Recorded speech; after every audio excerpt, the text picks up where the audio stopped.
Hey, how you guys doing? Welcome to the Lee Homestead. In today's video, we're gonna harvest some butter crunch lettuce. So here's our patch of butter crunch lettuce.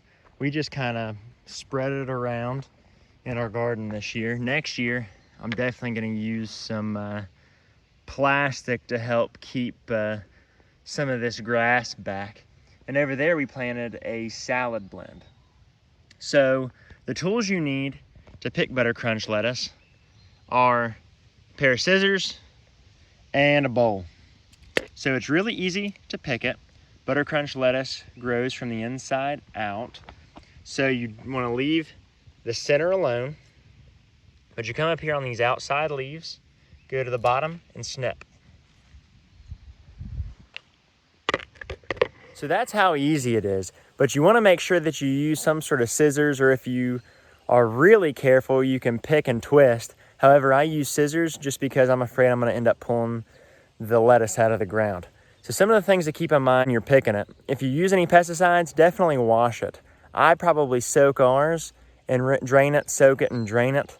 And when we actually put it in a baggie to put it in our fridge, we keep a paper towel in it, which I can show you here in a minute, to keep it fresh.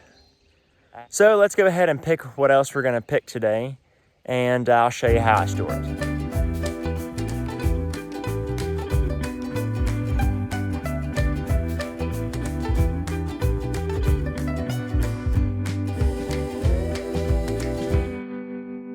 Now that we've picked everything that we're going to use, let's go inside and wash it and store it. So washing lettuce is extremely easy. All you have to do, fill a bowl full of water, rinse it around a little bit, drain it, and do this a couple times to get all the unwanted dirt or pesticides, if you use any pesticides, off of the lettuce.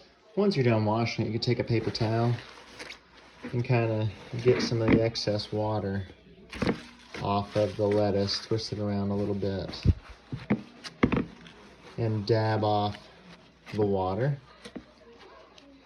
And then you can reuse this to store it. All you do to store it is to put it in a Ziploc baggie and put a paper towel in the back of it to keep the moisture from causing it to wilt. So that's how we harvest our butter crunch lettuce. If you like this video, go ahead and stick around and watch some more videos off of our garden playlist. I'll catch you guys next time.